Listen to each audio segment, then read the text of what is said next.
Go ahead and start. I'll just give you guys a little introduction of myself. My name is Toby Breer. I'm with Schuster Appraisals. I got into the appraisal business in 2001. Uh, I was telling Tyler a minute ago, I was in the hospitality business for a little bit and was working at a hotel downtown, working 7 days a week. Who knows how many hours? I'd go in at 4 o'clock and sometimes wouldn't get home till 10 o'clock at night, and wasn't for me. And the guy I was living with, who I happened to bartend in college with, got into the appraisal business, and he was like, "Your job really sucks. Your hours suck. You're not making anything. How about you come be an appraiser?" I was like, "I have no idea what you're talking about." I was 24 years old, and he was like, "Well, why don't you go on a ride with me?" I was like, "So I drive outside, I take a picture of some houses, and I measure it, and that's it?" He's like, "Well, there's more to it than that, but yes." And I said, "Okay." And about a week later, I went into my job and quit. So I made a life-changing decision, which has been a great one. So he and I have been business partners now for 24 years, or 22 years, because we worked for another guy at the time, and he left, and then he saw the writing on the wall that I was getting ready to leave, and was like, "Why don't we just team up together and we'll do our own things together and go from there?" I said, it's been a great 22 years that we've been business partners together, and go from there. So I do have a background in real estate as well. Um, got my license over here, I think, in 2007. Haven't done anything with it in probably 8, 9 years. It's on referral. Just too busy doing the appraisal thing. That's 5, 6, 7 days a week, and then with a wife that travels for work and 3 kids that I'm their Uber driver. It's kind of hard to do anything at nights and weekends for that. As everybody knows, that's when everybody wants to look at stuff. So I do see both sides of the story when we're talking about real estate. I see the realtor side. I put that hat on sometimes, and then I have the appraisal hat on that I do. I try not to wear both at the same time because that would be a violation, a conflict, and go from there. But I try and see it from all angles when I'm doing an appraisal. So for the next hour, we talk about whatever you guys want to talk about. I'm here. I can't go into detail about a property you've done because I haven't seen it, but I can give you suggestions on what we would have done is being an appraiser. So I'll just kind of go over that kind of stuff. So an overview of kind of the appraisal industry, where we're going with it, and what's happening in our industry. It's changing here in the next 6 months to 12 months. Everything that we've ever done as appraisers is going out the window, and we're going to have new forms. We're going to be looking at different things. The new forms that are coming out are UAD 3.1 or 3.6. I can't remember exactly what it is off the top of my head, but we don't even have the forms yet, but they're saying it's supposed to go live January 1, but it's not because they don't have the forms out. So it'll probably be the following January is what the speculation is. So everything's going to be more of being able to do it on a device when we're in the field to try and speed up our process that we're doing. But they're still going to want a lot of our commentary in our appraisal reports. And I'm sure during this process, most of the lenders are going to come back and want to tell us that we can charge less now for our work and our time, which most of the appraisers are going to be like, "No, that's not happening." So, but I would suggest kind of getting yourself familiar with that's going to change. So if you've read appraisals in the past and you feel like you're very fluent in reading an appraisal, it's all going to change. And the reason they're doing a lot of this is because they have supercomputers out there that are capturing all of us appraisals data, and they are storing it in mega computers out there. So whenever I go look at a house, say we're over here in Knoll Hills, and I say the house is 1,500 square feet, it's 3 bedroom, 2 bathroom house, it's in C3 condition, which means good condition in the terms of what they are looking for. And some other appraiser goes out there and says it's a 2,000 square foot house, it's 5 bedrooms. That supercomputer is going to kick it back to the lender and say, "Wait a minute, we have a conflict out here, what's going on?" So part of that is, one, to keep the appraisers honest.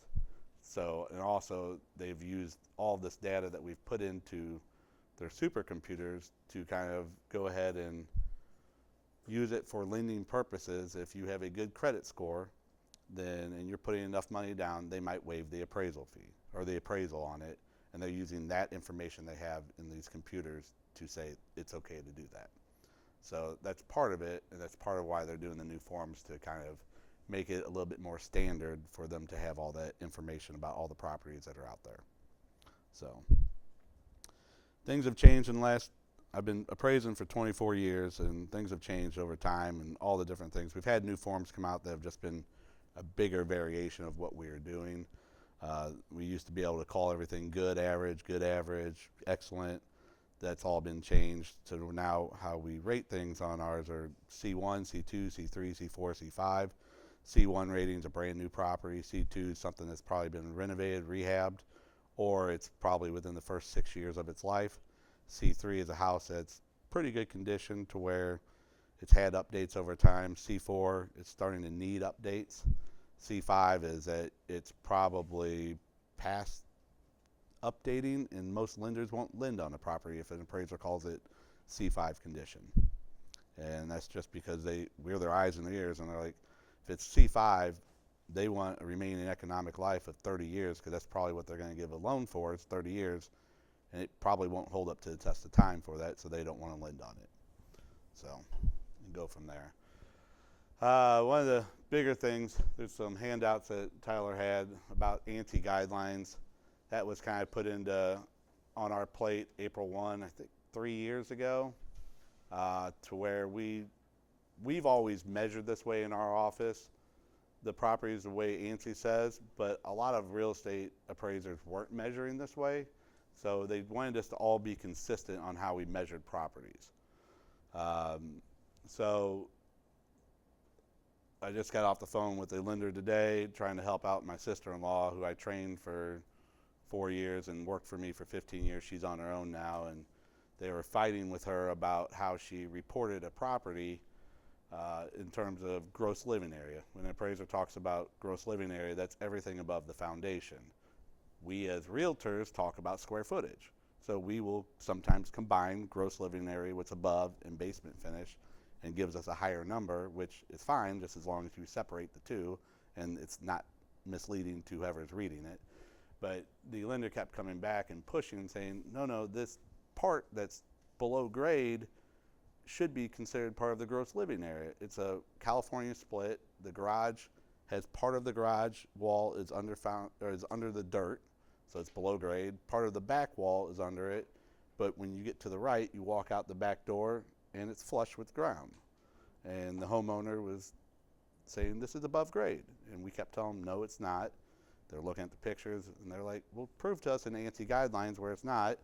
So I sent them the ANSI guidelines where it shows a diagram of a property where the grade's going here and that's considered basement. And then basically their whole communication with us stopped at that point in time and said, you are correct. So that stuff happens all the time with us, but you can go from there. What do you guys want to talk about today? I'm open to whatever, and if you have questions, I will try and answer them to the best of my knowledge and go from there. Has everybody been appraising for several years? We have new people. Where are we at? Handful of years, perfect. Anybody new? No, but I feel like it, so start from the beginning. Okay, perfect. Oh, yeah. Sounds good. Everybody working pretty much Kansas, both states, or both? Okay, which is a good way to do. So, able to get more money in your pocket. So. In your example, I've always wondered why a finished basement is, a living area. Mm-hmm. They don't count that. Because as an appraiser, we have to be consistent in our appraisal report. So if we take this house that's a finished basement and we're appraising properties, it's going to be below grade. Because if I go to Oklahoma, they don't have basements. So we have to be consistent. It costs cheaper, too, to pour concrete and finish a concrete area than it does to build a stick-built house. Everything you go above the foundation, it starts costing more. So there's a different cost breakout between the two that you do. So we as appraisers have to be consistent in the way we describe properties. So on our appraisal reports, you'll see on the second page where we do the comparables, we'll see, say it's a 1,500 square foot ranch, and in the basement there's 600 square feet. We will talk all day about that property being a 1,500 square foot house, but then on the comparable page you'll say 1,500 square feet, 500 square feet finish, whether it's a walkout or interior, and then we will compare all the different basement finishes towards that one. So if one house has none, we might make $30, $40. It just depends on the condition of it. If it's your 1970s basement that still has a shuffleboard on the floor, you're probably getting $10 a square foot. But if you're getting something that's been completely renovated and it looks like the rest of the house, you might be getting $40, $50 a square foot. Also depends on where you're located. If you're in Leawood, it's going to be higher. If you're in Independence, it might be lower. Is that purely just a judgment made by the appraiser? On how much is finished, or And the dollar figure to apply? no, we try and take everything from the market. So we try and extract everything from the market. So if we have a house and say house A sells for $300,000 and it has no basement finish, we go to another house that we use as a comp, same size. It has 500 square feet finished in the basement and it sells for $350,000. So we know the difference between the two is $50,000. We can make that adjustment in the marketplace if all other things are equal. Sometimes we have to figure out if there's a difference for lot size. Sometimes if there's differences in ages. Sometimes if there's differences in age. It's all trying to figure out the extraction method that we're going to do from that to make those adjustments. We're just not pulling numbers out of air. We do a lot of diving into these appraisal reports. We have software programs that help us do that as well, that they can kind of pick up. We have to pay for them. They're not cheap, but they help to do that too, to where we can make those adjustments in the marketplace. But normally that's the easiest way, is just trying to find all common denominators on your properties and make those adjustments. I got a text message yesterday from an appraiser, and she was wanted to use a property that I sold from 2 or 3 months ago. And she, wanted to know if the second bathroom was in the basement, if, a series of questions Mm-hmm. about the property. I haven't had a chance to, go back and find that information for her yet, but isn't that available to you, or? On the it all depends on how us as agents input it into the MLS listing. If we go through and if you go to the room count and you put bedroom basement, bathroom basement, rec room basement, all that, then us as appraisers can see it and figure it out. But if it's not, then we'll make those phone calls, because a lot of times I can open up a picture on if you have pictures in your MLS, hopefully we're all using those. I can go in there and say, okay, that looks like it's the basement, that's a rec room, that's a bedroom down there, that's a bathroom down there, and then I can figure out the room count on my own and go from there. It's just kind of playing detective, but Plans in our listings are helpful to you guys then. correct. Yep. So if you have a floor plan or if you have it measured by somebody, put it in there. One, it helps anybody looking at your property. I try to That, routinely have floor plans. yeah. And so some of these photographers are doing floor plans, and I would be careful on some of those, because I don't know if they're abiding by ANSI guidelines, because they're taking a 3D model of a lot of them, correct? When they come out, they're not actually putting a tape on it, and they don't know that you can't really start measuring square footage until it gets to 7 foot tall. And like, say you're down in Waldo or Brookside and you have these houses that go here, you really can't start measuring your square footage until you get 7 foot. Some of those peaks are 7 foot and you only go 4 feet across, but they're going to measure all of it because it's coming down this way, and it's not going to be a complete representation of that property. So and I've had a couple of those where like, oh, I had this one digital deal to take a look at it. I'm like, well, you're off a couple hundred square feet, because they had this wall that was like a hip wall coming down, and they counted 200 square feet of that. And it's like, it's not really part of it. But then on the appraisal, we can put it somewhere else as finished attic, then it still gets credit, but it's just not part of what we call the gross living area. But then there's a problem with that. There's a problem. So I say that, but the way appraisers all measure, we are doing it as one way. The counties are not measuring that way. So when we go and use the comparable data from counties, like Johnson County is pretty good for the most part in terms of their square footage. They might have used their satellite that they have out in space to take a picture of the house, and that's what they're doing it, or they have the actual blueprints from when it was built, or, they went and physically measured it. It just depends on when they did it. But sometimes the blueprints that they turn in at the time of construction aren't the final blueprints, and there might be more square footage to it. So we don't always have all the data.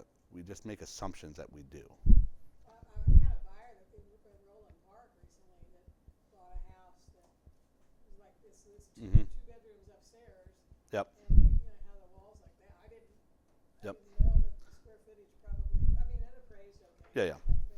But it's just, I So, didn't realize that about those walls. yeah, like probably 15 years ago, I got called about a lawsuit that was happening in a property in Pleasant Hill, and it was a house that was measured. Agent put it on as 3,500 square feet.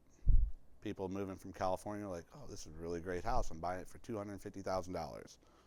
They get there, I do the appraisal, send it in. The house is really 2,300 square feet with 1,200 square feet finished in the basement. But at the time, they didn't separate out any of their numbers. So at that point, they tried to back out of the deal. They're like, this was misrepresented to us. The broker at the time said, no, we're not going to let you back out of it. We're going to hold your earnest money. Go to court. Court finds out that they're misleading on it. Basically did whatever they do in terms of paid them back their deal. But then I think the brokerage had a nice little fine going from there. So just be accurate with your measurements on your square footage. So the upstairs was 2,300 and the downstairs was 1,500? The first and second floor were 2,300. The basement was whatever it was. So it was a lot less than how they reported the property of being. And at that time, a lot of agents were just throwing everything into square footage. The MLS didn't, at that point, break it out to where you had the different, if I had an MLS sheet on it, above grade, below grade, total square footage, and all that. So some of that was changed probably for some of those issues that were happening. Like when I measure and I input all the rooms and everything in my listing or whatever, I find that when the photographer goes and they run their camera and do Mhm. their thing and they give me floor plans, like I'm looking at what the floor plans are, I'm like, that is not what I measured, and I don't think my measurements are wrong. Yep. So like, do you find a lot of discrepancies a lot, like on floor plans versus like someone who's going with the laser and measure the rooms? Sometimes, yeah. Sometimes. Yep. And I do that service for a ton of realtors that are probably here in this office, to where they call me up and they'll say, hey, I need a measurement of a house, whether it's just a basement, they finished the basement since they built it, or they finished it at some point, just so they have accurate measurements. And it's easy to do, but you just want to have the right information out there. So. So if the basement isn't finished, Mm-hmm. then that can't be considered total square foot, right? Correct. Okay. Because I see that a lot of times on MLS listings, to where it'll say, like some realtors will add that to the fee. I never know. Yeah, so you want to just put total square footage of finish in there that's livable space, and go from there. The entries are just above and below, right? Like a split entry home. Just any on MLS that the entry is above and below, and that means finished. Mm-hmm. Yep. And then you would include the unfinished in the total square footage. I wouldn't touch it at all. That's gonna make it misleading, because you're gonna make it larger than what it is. Everywhere, I mean, that's. Yep. That's the Finished in the Yep. invite. Yeah, but You can't trust other people, but just saying for yourself, it says finished. Yeah. The way I've always practiced it, I would put finished only in there. The unfinished part I wouldn't touch, and go from there, because if you have to go testify in court at some point in time, you want to have the right information in there. And my whole job of 24 years of doing this is to stay out of the court system and never have to testify, which is a good thing to do. So, any other questions on that? Toby, I'm curious, when appraisers you're putting together your price, and as real estate agents we're feeling a shift in the market. Mm-hmm. We're being told now, with what's happening, to be looking more at your competition, which is active homes on the market as opposed to necessarily what has sold. How does that shift from an appraisal standpoint? We are normally late to the party, because we are looking at historical data from the effective date, which, if we're doing something today, would be the 10th of July back 1 year. So we are trying to look at sales to prove that as of today's date, that property value is good. To where if it's selling for $500,000, we have sales out there that support it, and that will happen. We can't tell the future of what's going on as an appraiser. So, but we can see a shift in the last 3 months to where, like, if we're looking at our 1004 MC data, which basically we're looking at and says, hey, we've had less sales in the last 3 months, and we've also had a higher number of listings added, we can tell that something's starting to change.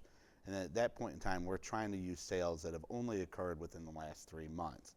Once Fannie Mae, Freddie, and all them kind of decide, hey, we have a declining market, then they're only going to require sales from the last 3 months because they want to make sure that they're not getting sales that were in a really hot market or a good market 6 months, 7, 8, 9, 10, 11, 12.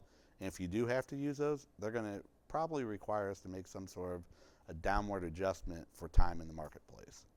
So we are allowed to go a year back unless it's a unique property. Then we can go further away. Like if I'm appraising a house in Mission Hills that's $4 million, I'm going to be able to go up to probably 20 miles away and maybe 2-3 years back.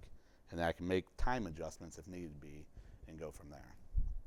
But so there is, like right now I'm seeing different movements in a lot of different markets to where I feel like still in Johnson County the markets are still pretty good up until $600,000-700,000 to where you're still getting some multiple offers on a lot of stuff. You take me over to Independence, we're seeing properties sit and it's starting to kind of decrease. Like a house that was on the market for 120 just sold for 90,000. It's out on the market for 4 months.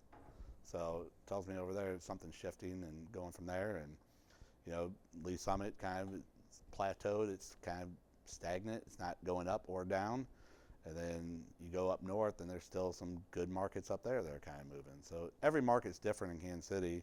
Seems like Johnson County is always normally still averaged, and I haven't had any issues in Johnson County.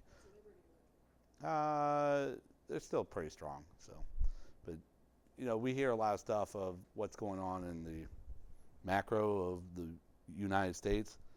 That hasn't really hit here yet. It's more on the coast, and even when we went through the recession in, what was it, 07, 08, 09, we weren't that bad off here. We were making adjustments for time in the marketplace, but it wasn't 15, 20, 30%. We were making 5-6% adjustments a year and something like that. And 05, we were making positive adjustments because that market was really hot. So we've seen a lot of movement, but it hasn't been awful in this market to where one way or the other. So you're still looking 12 months back is what you're saying? We try to first look 3 months back and see. So I always use Knoll Hills because it's right across the highway. It's big neighborhood, thousands of homes in there, and it sells like hotcakes. There's no reason to go back more than 3-6 months in Knoll Hills because there's so many sales in there. If I go to, you know, a development that's had one sale in the past year, then I've got to kind of expand my search and try and see what else is out there and find like neighborhoods that have like properties in terms of, all right, if I'm a ranch style home, I'm looking for other ranch style homes that are similar in garage, similar in, you know, age, similar in gross living area, bedroom, bathroom count, and whether or not they have basement finish. So as an appraiser, we're always trying to match up as best we can and put as few adjustments in these appraisal reports as we can. Would you prefer to go further out or further back? Neither, but if I have to, probably further out because that still tells you your time. You don't have to make the time adjustments. You only run into the Right. same thing. It's like Yep. nothing sold in that neighborhood. I always start first of the subdivision. Mm-hmm. Nothing sold in 5 years. Right. Then you have to kind of start going out Yeah. and expand it, and then you kind of look and say, okay, something did sell 5 years ago. What was that at? And then you try and sometimes I try. It depends on where you're at. Some counties, like Johnson County, I can go and try and look for sale by owners on the county records just to see, and that kind of helps because they're not on MLS. But you have to do some diving. It takes a little bit of time, and go from there. If you're having to go out from the subdivision, would it be like it's my understanding, correct me if I'm wrong, is like you don't want to go across like Metcalf. You want to stay like below Metcalf and maybe expand down a little bit further before crossing another major roadway? Correct. You don't want to cross major roads, but so like if we're over in Knoll Hills, going from like Metcalf to probably Row and 435 to probably 95th is probably your pocket of houses there. Even though some of the houses between Knoll and Row start to get a little bit bigger, then you're just trying to. If you've got a ranch over in Knoll Hills, you're like, all right, let me see what other ranches maybe sold on this side of Knoll, and go from there. There's some, but you've got enough in that pocket. But you don't want to cross interstates normally, unless there's Outside of Johnson County too? 'Cause what's that? this strategy you're talking about, is this apply to? Yes, pretty much anywhere you go. business? Because most lenders used to always come back and be like, well, is that highway a dividing line? And now if they were to ask me if it's a dividing line, I'm like, well, can you really say that anymore? Because that would probably be a hot topic because you can't say some of those things. You know. What about like even on a bigger scale, like literally the line of like state line, like that area? So typically we don't want to go into a different state because one, your school districts are probably different, your counties are different, your tax rates, all of that are different. The only time I would do that, once again, if I'm doing that $4 million house in Mission Hills and I'm looking for other like areas, so Ward Parkway is probably okay because there's assumptions made that if you're going to a $4 million house, you're probably going to private school and you're probably not caring what the taxes are and all that, and you're looking for proximity, location, and quality of house. So that's some of that. And then this all changes a little bit though when you start doing acreage property. So if you get out to Lewisburg and you start doing something on 5-6 acres, you start there within a mile. You're probably not going to have much on a mile radius. Then normally they say 5 to 10 miles you can go, but sometimes you got to go a little bit further and just match up the house the best you can. A lot of things I run into sometimes with the difference between when an appraiser pulls comps and a real estate agent pulls comps, and we're going to talk more suburban, urban, is that the agents a lot of times get too invested in the actual square footage, and they will add basement finish to the top level finish of a ranch and then compare it to a 1.5 story or 2 story with no basement finish. And it's like these are different types of floor plans. They're not going to be comparable in the appraiser's eyes, because if I'm looking at a ranch, reverse story and a half, whatever we want to call it, that's what I'm looking for. And there should be a market for those houses to sell. Every once in a while, I'll use a story and a half if I have a very large ranch or reverse story and a half, just because I need it for square footage. But we try to always stay very similar on our designs that we're doing, trying to stay in similar age range and everything else. Yep. We could probably have a whole class on this, but how do you determine if a basement is finished? So let's take somebody who has an unfinished basement and they go and try to do the bare bones minimum things to consider it finished. So what do you look for as an appraiser to, say,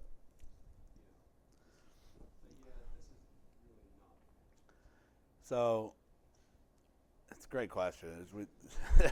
We all see them to where you paint the ceiling joist black, and then you put and then you've got concrete walls, you paint it. That's not going to be basement finish to me.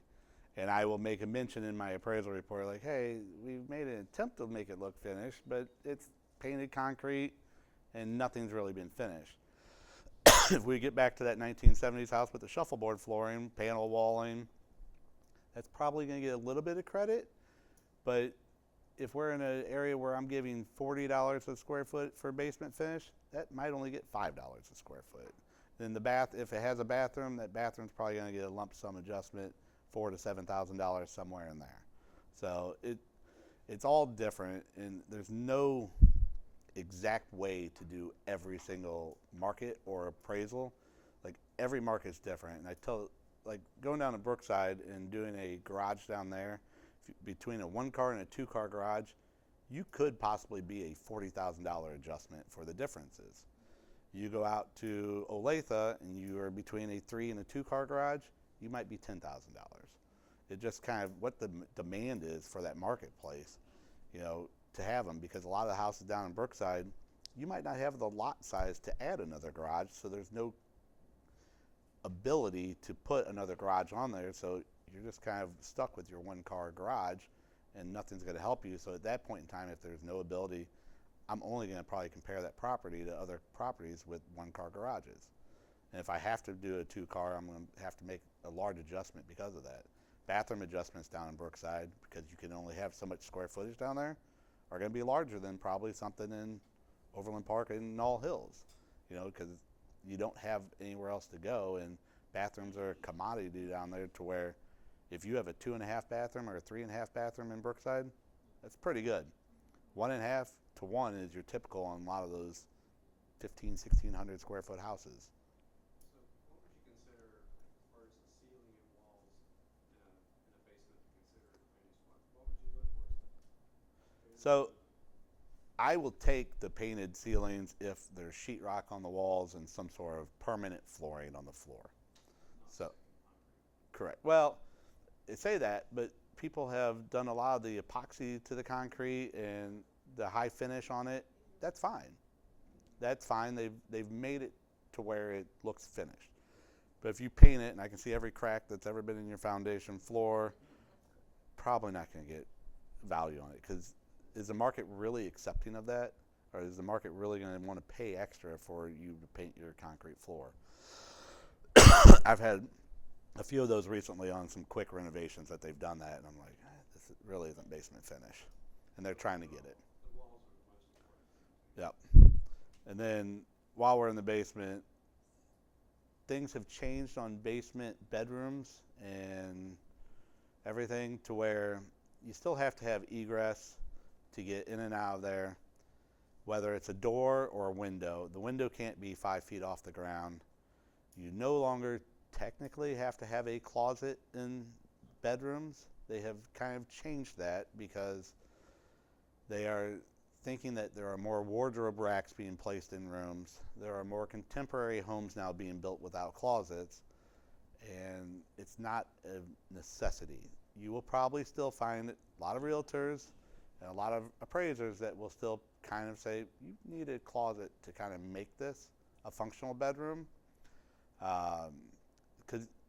And that's the hard part. So I get asked about the window all the time. They're like, well, there's a door 30 feet away, but there's a door in the bedroom. I'm like, if there's a fire, that person's not getting out of that room, because they have to go 30 feet away to a door. They need to have something in the bedroom that they can actually get out of, in terms of a window, like an actual full egress window that they don't have to climb up 4 feet to get out. Or it has to be large enough too, if it's close enough to the ground, that a fireman can get in with their pack on to save somebody. So if it's just a normal window that's this size, it's not going to cut it.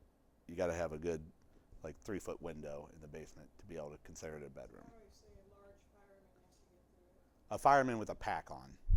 So And this closet thing, this is news to me, so you really don't have to have a closet to count that extra space, as long as they have that Window. exit. Yep, because we're seeing houses that are being built now, new construction, that aren't putting closets in the rooms, because they're just going to do a wardrobe rack in there, or they're doing an armoire or something like that, to where the furniture is becoming part of an accessory to the room. Because it used to be all day long, like in older houses, if somebody had like an armoire in there, we'd make them basically drill it to the wall and say, this is now your closet. You have to have it, even though these houses that were built in the 1800s, they didn't have closets. They had dresser drawers. There was no such thing as closets, but FHA required closets for everything being changed. We could get into FHA. They're changing all their regulations right now to become more conforming with Fannie Mae.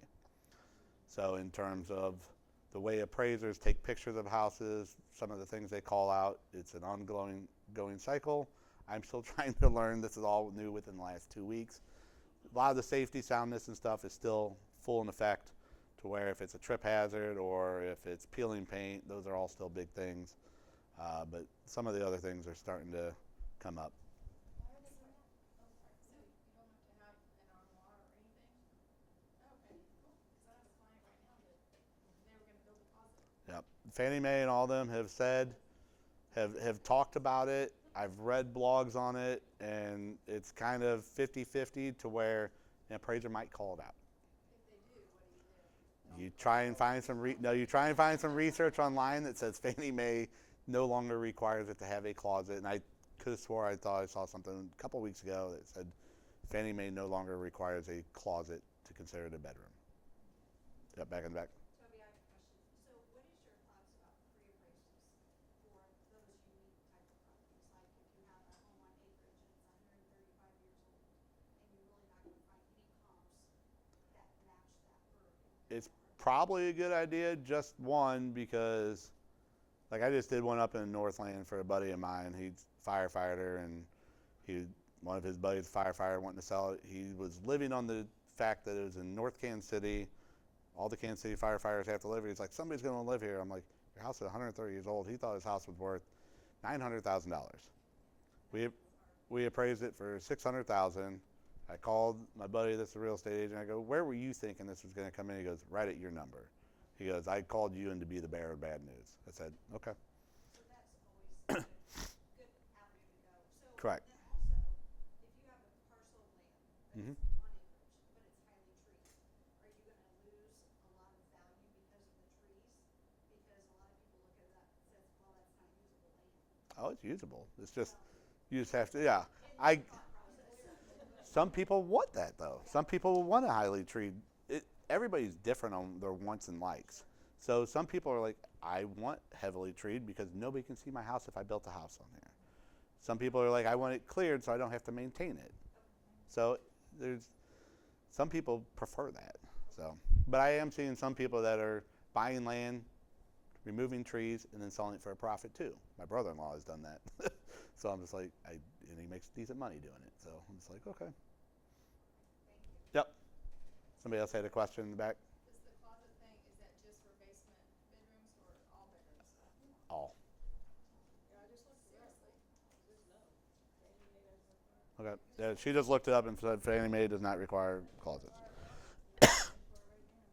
Yep. That's like big news to me. Yep. There is a minimum square footage. I believe it's 7 by 10. It's either 7 by 10. Yeah, 7 by 10. Maybe it's 7 by 7. 7 by 10? Okay. What was that measurement for? Bedroom size. Okay.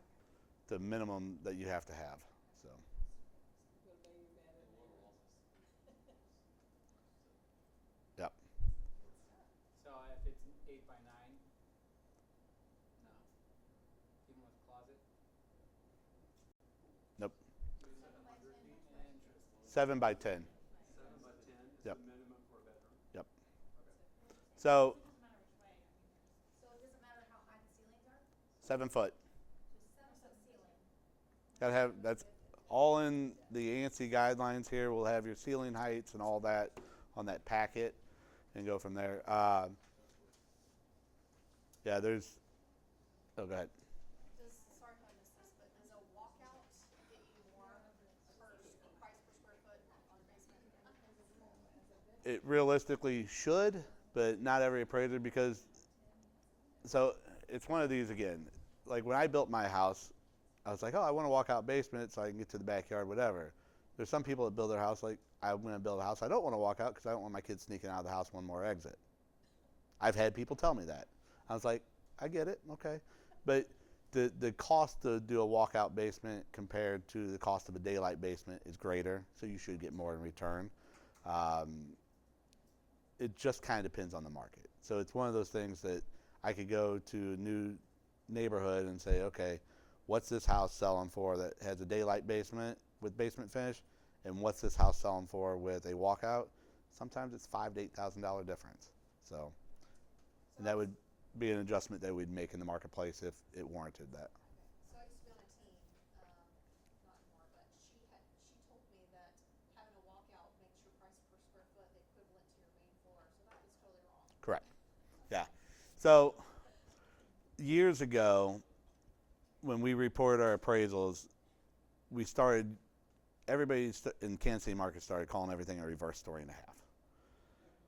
The term originally came from like lake settings. So you would have the reverse story in half, and truly the back side of the house was considered the front side of the house because it faced the lake. That was your good view. So somehow that became adapted to Kansas City marketplace, and everybody started using it. I used to use that terminology on my ranches, and I had a lender come back and go, we don't recognize the terminology of a reverse story in half. It's not a design to us. I said, okay. I said, what design are you thinking that it should be called? They said a ranch, because we don't recognize this as a term. It's a ranch with a walkout basement. So probably for the last 16 years, that's what I've used. I see a lot of appraisers call them reverse story in halves. I see a lot of agents call them that. Homeowners have gotten mindset of I live in a reverse story and a half, which is great. We all have different terminologies for the homes that we live in. Like, truly, we as appraisers should never call a house a story and a half. We should never call a term two-story. We should have more definitions of that. Two-story is more of a neo-eclectic home. The story and a half is a neo-eclectic home. Neo-eclectic is how Fannie Mae HUD would like us to describe those. They would like us to describe some of them as mid-American or mid-century American or new modern American home, because the story and a half and the two-story is more of a Kansas City terminology that we use. So whenever I write a appraisal for HUD, I can't call a typical story and a half with primary bedroom on the main floor and 3 bedrooms upstairs. I can't call that a story and a half. I call it a neo-eclectic. Neo-eclectic. Yep. Who wrote that term? Who made up that term? I saw an appraiser, and pretty much every appraiser uses that term now because that's what flies by on HUD. What's a two-story? Neo-eclectic, 2. So basically you put design, 2 levels, neo-eclectic. For the story and a half, you put 1.5, neo-eclectic. Neo-eclectic number 2 or TOO? No, you don't put 2 on the end. It's 2 would be, the way it reads out in our appraisal report, we put design level floors, and it'd be 2, and then it'd be a colon or semicolon, then neo-eclectic is how we describe it. So yes, there's a lot of confusion out there. So you guys don't need to worry about those terminologies. Just keep calling them story and a half and 2 stories. Common core math. Yes. On this 1.5 or reverse 1.5, I always put a ranch with Yes. walkout basement. And You select a couple different yep. styles, right? Mm-hmm. So and buyers are looking at reverse ranch. I do a reverse ranch or ranch with a walkout basement. Yep. And I do a 1.5 story reverse. Yep. Like St. Louis calls ranches completely different than what we do here. And I can't remember their terminology, but they don't call them ranches. So it's weird. I've got buddies that are appraisers in St. Louis, Dallas, Arizona that I all went to college with, and we all tell horror stories all the time about stuff when we get together, and it's just like, why do you guys do this? So, but FHA is changing because they're trying to get more like Fannie Mae, so everything can go through their computer system, and so it's easier to get by. But they will still have their requirements, but they're just changing some of the stuff, because it used to be that we couldn't use any photos from MLS as our comparables, but now they're saying we can, and I'm just like, because that's the best representation of the property at the time it's sold, because that's the picture that was used, even though they don't understand that it's the property rights of the real estate agent that took it, but they're like, well, you can use them now. I'm just like, okay, but they still want us to drive by the properties to see that they're there and what the property looked at. So I take my own photos. What about VAs? Is it kind of still following FHA? I don't do VA, but they're very similar. They have different jargon that they use that's similar to FHA. I've got some buddies that do it, and that's all they do. There's like, we get paid higher fees, and they're like, it's fun. Yeah. Yep.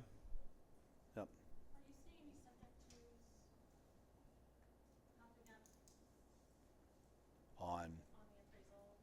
Yeah. Are you writing things in more so than before, or? No, it's just normally whenever I run into major issues on, if I'm in a house and it's got foundation issues, because when I go out and do the appraisal, basically I'm the eyes and the ears of the lender.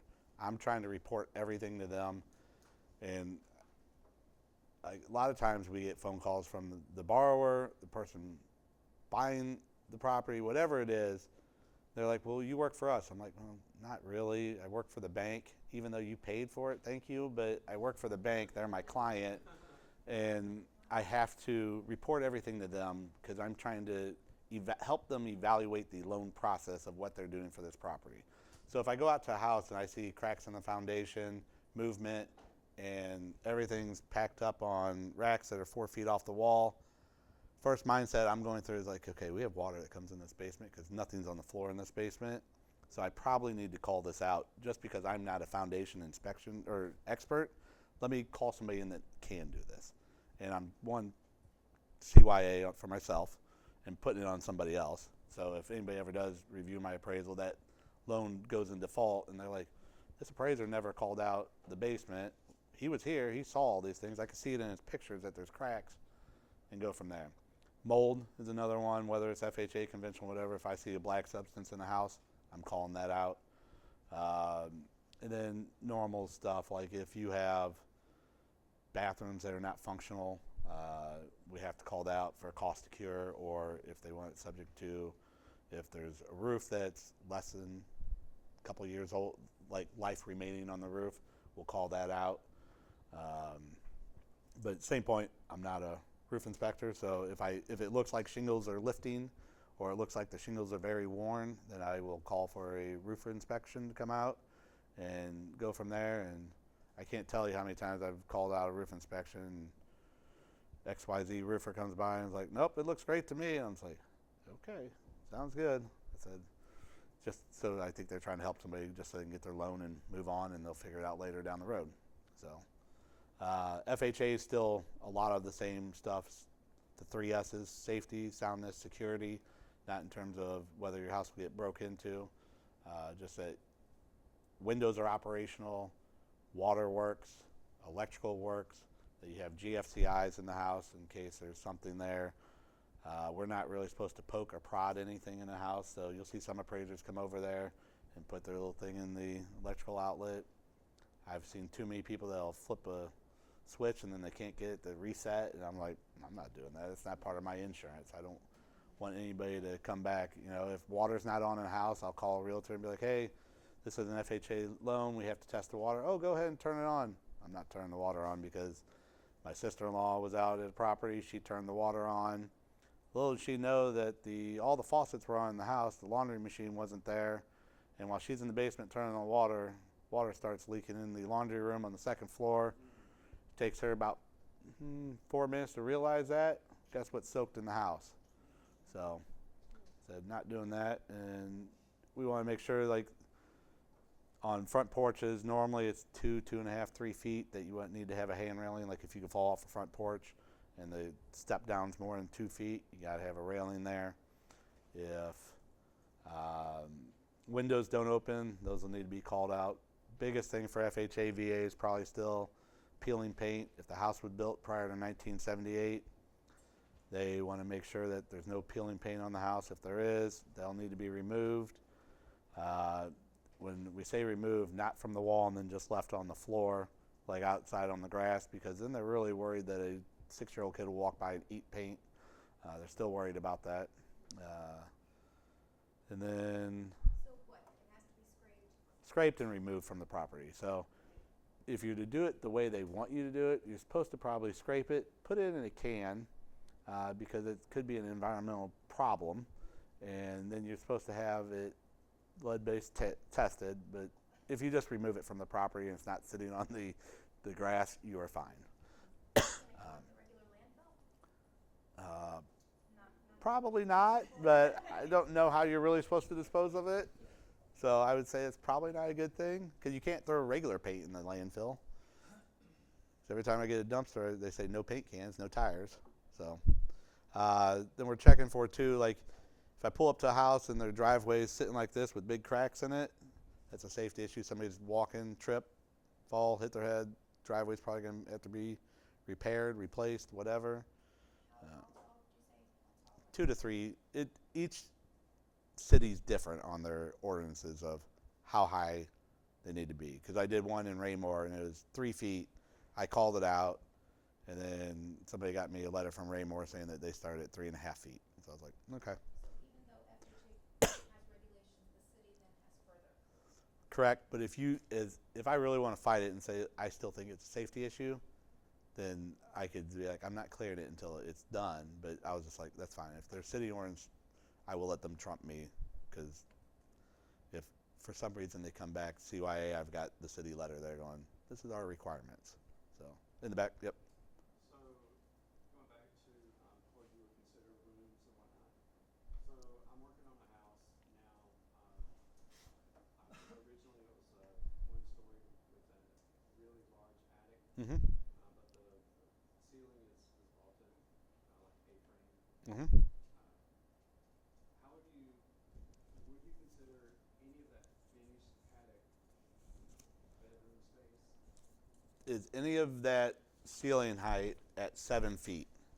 At the peak, yeah, at the peak. Yeah, I'm trying to. There should be. So, Well, I'm looking in the paperwork, yeah. but I saw the 7-foot rule, but it says the very tip of the A. Yeah. So probably most of that's going to be considered finished attic. And that gets a place in the appraisal report to where on the bottom line of our grid, we would put attic, then we'd put 400 square feet finish. And then if none of our comparables had it, which here's another part, we don't know if they have finished attic. And that's the hard part, because most counties are still counting that all as square footage, but I have to do my due diligence and call what I see it. So it might be your house was originally 1,700 square feet, but that 400 square feet I'm now counting here, so you're actually 1,300 square feet. All the comps might be considered 1,700 square feet, but maybe they're all the same and they have the same peak, but I don't know that, so I have to go there. So I'm basically subtracting from the gross living area up here, and then I'm re-adding it down here. So you're not losing any value on the house. The finished attic. Correct. You wouldn't consider. You could still call it a bedroom, and that finish that's in the attic, you could still put that room in your count. So you could still count it as a bedroom for the house. The finished attic. Mm-hmm. So if he calls out a bedroom in MLS and then you come out appraise it and say it's not a bedroom, is that not a big? No, it would still be a bedroom. Oh. It's still a bedroom. It's just not on the gross living area part of the house, where it's now a 1,300 square foot, but that room gets counted. The 400 of the whatever's finished on the attic goes below on a different line, and then we make adjustments out. If that makes sense. If it doesn't, I don't know where you put that in the MLS listing though. it's hard for you guys to do that. So they don't have. They don't have attic space. Correct. So there's a a lot of things that aren't together on everything. Like the counties don't measure, they all measure one way, we measure a different way. You guys don't have the same access. So keep just measuring the way you do it, but don't include non-finished. And back, So then, so it would almost be kind of considered like a finished basement. It's just additional square footage in a different spot. in a different spot. Yep. Would you then be able to count it on that total square footage? Yep. line? Okay. Yep. So in the MLS, I'm sorry, so Yeah. in the MLS, it doesn't give us a spot. It's like below grade. So where would you just put that in the description then, I guess? Yep. Just be like 1,300 square feet. And I saw somebody, I wish I would have printed it off today, that had that. They actually had a floor plan on there, and it said 900 square feet first level, 200 square feet second level, and then it said 250 square feet finished attic. That was part of the second level, and then they put it all together, and then they had it on theirs, but they had an actual diagram on theirs for their listing. I was like, oh, that's a pretty good one. What if to expand on that? What if you had a bedroom in the finished attic? Yeah, that's still considered a bedroom in your room count. The finished attic is Mhm. the room plus the bedroom, or Like another room, like a living room up there. yeah. Yeah, that's considered a room count too. You can add all of those. So if, say on the first floor you have a living room, dining room, kitchen, 2 bedrooms and a bathroom, so that room count would be 5, 2, 1. And then upstairs you say have a bedroom, a bathroom, and say a den. Then you'd add those 3 rooms, so it'd be 8, 3, 2 would be your total room count. You'd have 8 total rooms, 3 bedrooms, 2 on the first, 1 up top, and then you'd have 2 bathrooms, 1 on the first floor, 1 on the top, and that gets put into your room count. So nothing changes there. It's just how appraisers have to do our square footage, our gross living area, so it's confusing. The finish that it could be considered another floor, like let's say the second floor. Yep. So the floor 2 is actually a finished attic Correct. that has a bedroom. Correct. Okay. Yep. So in terms of, like a list, where listing agents show up to an appraiser, when, you're coming and they're like, here's some comps or whatever, I mean, like, does that even do anything? The first thing it does for me is puts up a red flag Okay. that we have an issue with value, Okay. because most appraisers are going to pull comps, and I know what I do is if I run into value issue before I submit the appraisal, I will call the realtor 99% of the time and just be like, hey, there's somewhere I'm not picking up on how you came up with your value. How did we get there? What comps did you use to list it? And hopefully you're like, hey, I have these. Sometimes people are like, well, I just threw a dart at it. I'm like, oh, that didn't really work very well. And that happens a lot. But do other appraisers do that? Would they actually call? I would hope so, because I know exactly what's going to happen. I try and cut down the cost of me having to do a revision, because when I turn that appraisal and say the property sales price was $250, I come in at $225. I have no sales support at $250. I turn that into the lender. First thing I'm going to do is get a call from the real estate agent up and down my backside, and I'll try and talk to them, be like, hey, let's go through the process. Here's what we need to do. If you have comps, send them over to the lender. They'll send them to me. Then they start talking to me more and getting upset with me, whatever. I'm like, okay, here's what we're going to do. I can't talk to you. You're not my client, blah, blah, blah. And then I go that route. I try and talk to people nicely. And that happens sometimes, but I like to cut it off at the head and be like, all right, I'm running into an issue. I know there's value out there. We all know what market value, the definition is. Buyer thinks this, seller thinks this. This is what we agreed upon. That's market value. But I've got to prove it on paper to the lender. And how did you come across it? So a lot of times what I do when I go out there too is on my way, I'll say, hey, I'm coming out there. I'm going to do an appraisal. Here's my email address. If you have any comparables that you'd like to send, or any updates that's been done to the property, anything that I need to know, shoot me an email with it, and then I can just attach it to my work file that I have. And then when I get back, I can review all of it, and that saves a step there. But I don't mind when agents meet me at the house, but when they're like, hey, the house is vacant, but I have to meet you there, and I have to give you these comps, I'm like, all right, that's a red flag rising in my head real quick that there might be a value issue here that we saw a lot of this, 3-4 years ago, when values were just doing this, and we were taking multiple offers, and we were taking the highest one out there. We listed the property at $400,000, but somehow now we have a contract on it for $525. Everybody's like, well, I know the value's going to be there. I'm like, well, why didn't we list it at $525? Well, we didn't know we were going to get there. And it's like, well, what comps do you have? Well, we don't. I was like, okay. So that was a really good thing that they finally put that appraisal escalation deal in there. There's multiple offers fit into it. We take it into consideration, but the market's still the market. Just because somebody wants to overpay for a house, once again, what's our job? To protect the bank and make sure that they're not overpaying for something on their books. That's really our job. What if a listing agent undervalues on Yeah. their listing under? Like right now, for example, I have a buyer under contract. We're waiting to hear back from the appraisal. I ran comps. I think we'll be all right. But they listed at $320 on a house at a ranch plan in Rainbow with an unfinished basement, which I think they underlisted it. Yep. And we contracted at $337. Multiple offer situation. If you're there, you should be fine. If you're within that range, I would assume. The one next door literally just closed at $345. Yeah. And another one with a finished basement closed. Yeah, I would assume you'll be fine on that. And there's so many of those I see. Like I'm doing one in Leawood right now. The people originally bought it for $595 in 2005. The guy's buying it right now from his wife's grandma for $552, and he's like, "Well, I really need this number so I can get to the county after you do your appraisal." I go, "That's not how I work." I said, "My number is going to be my number." I go, and he's like, "Well, they've got me at around $900,000 on what the house is worth." I go, "Well, they're probably pretty right. The county's not off in Johnson County too bad, and I'm coming in probably somewhere around $850 on it." And he's asking me to basically commit fraud, and I was like, "I'm not going to commit fraud to make you happy so you can get your taxes down." So. Mhm. Like when, you submitted it and the buying agent is, and their lender is appealing it. Mhm. Like, I feel like some appraisers are just like, my number's my number. Like, Some are like that. Yep, they're like, I did my due diligence. I wrote the appraisal report. It's all in there, and I will take a look at because there are times that you know how our MLS system is. I'll draw my map out a mile radius, and for some reason, the way it's geocoded, maybe a house or two didn't fall into that geocode, and they were somewhere else on it to where they don't fall in with that mile, but they're actually in the neighborhood, and I didn't capture them. And I'll take a look at the comps.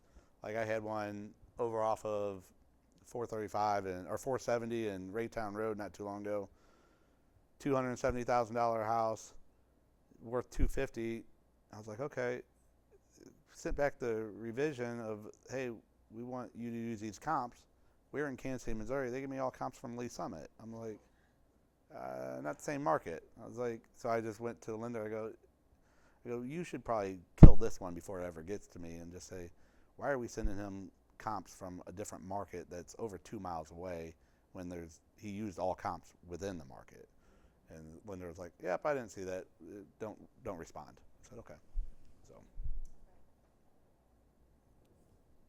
How are appraisers looking at the difference between a C3 and a C4 rating in terms of updates? So C3 is going to be a house that's had updates at some point. The way the C4 rating reads is that there have been updates at some point, but some are getting to the point to where they need to be updated again. And then that would be one of those deals that we kind of figure out a market adjustment for them. At that point, I try and find other like C4 properties, compare it.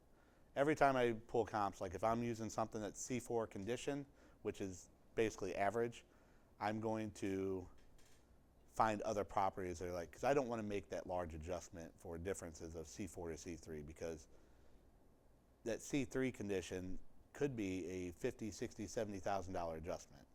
Some appraisers might only make a $10,000 adjustment. It's like, well, that's not really a market adjustment. It's like, for me to go in and take a house that's had a kitchen, a bathroom, or both bathrooms, all flooring, paint done within the last 3 years, and then a house that needs all that, there's got to be more of a market adjustment than 10,000. What's the cost of it first to do all that? Maybe 40, 50,000.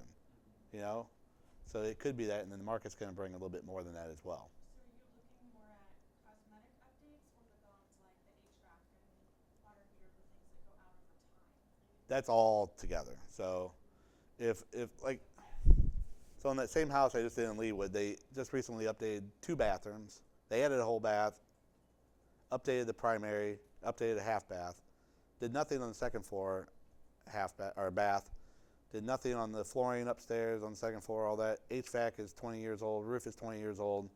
So they've started the process. So they're kind of in between that C3, C4. So, and that's, I used to prefer it when we could go good average, or fair. They didn't like the term fair because you could kind of differentiate that. And for a while there's a difference between some properties that are C3 and then this C3. There's a little bit of a difference there, but they don't enjoy when we make an adjustment between the two. They're like, well, you're calling these both the same. So then we've had to get smart and be like, go down, we've got another line. I'm like, less updates and make an adjustment there. So, and go from there. I have a question. Okay. Property is being updated the last 2 years, top to back. Mm-hmm. The seller just installed $40,000 on solar panels.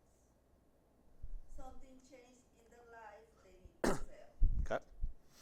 Will the appraisal take in consideration that additional cost or no? Are the solar panels paid off? Or is there still a lease on them or a? It depends. If the appraisal takes in consideration the solar panels, it can be paid off at the closing. Okay. If no, the buyer has to stay with the bill. Okay. So we have seen that solar panels are not a big contributing factor in this market yet. They are out there. They have become more present in the last 4 or 5 years.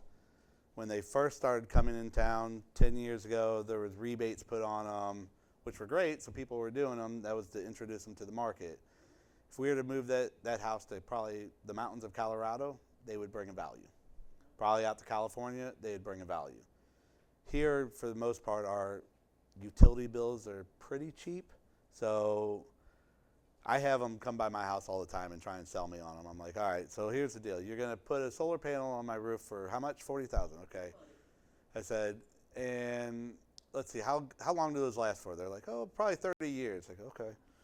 I said, so how much is that going to save me a month? They're like, oh, probably $150 a month. I go, all right, so I'm going to save $150 a month times 12. All right, so we're about $1,350 a month times a year, and then times that by 30. I'm at $39,000. It costs $40,000 put on there.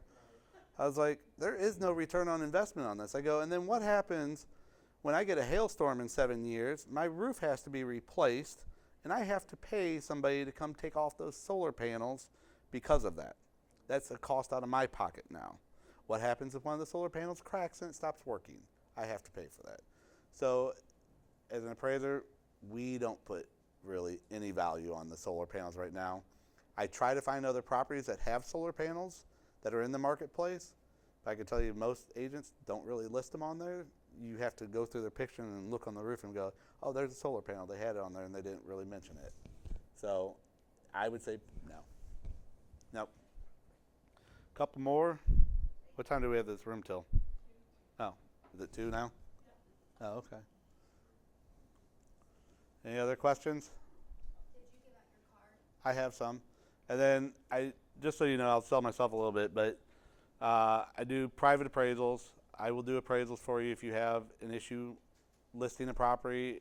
If you don't want to be the bearer of bad news to your client, call me. If you want to save your relationship with your client, call me. Because there have been many times I've gone out and an agent's like, hey, your house is worth $450,000. Homeowner's like, it's worth $700,000. Then they're like, all right, let's get a third party in here. This guy does it all day long for lenders, whatever. And I come in at whatever I come in. It kind of brings them back together to where you still have that relationship with your client and go from there. And I do appraisals for attorneys as well for divorce kind of stuff. Those are the ones I typically have to go testify in. So if you have attorneys or some of your past clients that are going through a divorce and they need an appraiser, then I do measure properties for floor plans for your listings. I used to do a more detailed plan of interior walls and all that. Just took too much time and I couldn't charge what I wanted to for it. So now I just kind of do an overall exterior floor plan of it, room count, stairs, fireplaces, doors, that kind of stuff on it, so you have the accurate square footage for it.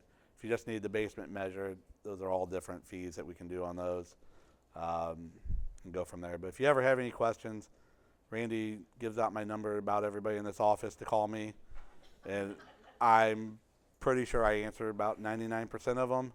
I have no problem. If I'm driving, I'll talk to you about scenarios, whatever. You know, if you ever need anything, just call me. But I've got some cards here if you need one. You can grab one and go from there. So thanks for having me in today.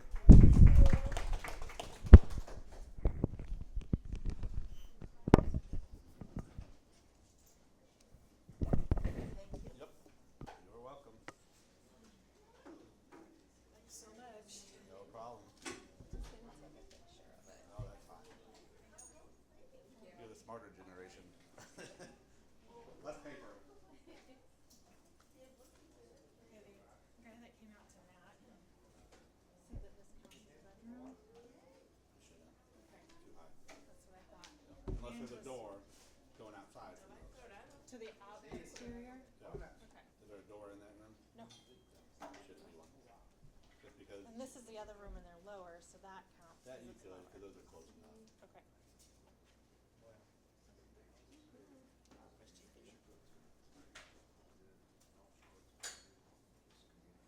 So, like, you, like I have a lot of questions. Well, I'm doing this for my client there. I want to make sure you're doing it. So, I'm always like, okay, so we look through an appointment and there's a buyer to come in and they haven't set up with their other agent or you guys do it now. Marty, come on once. Said,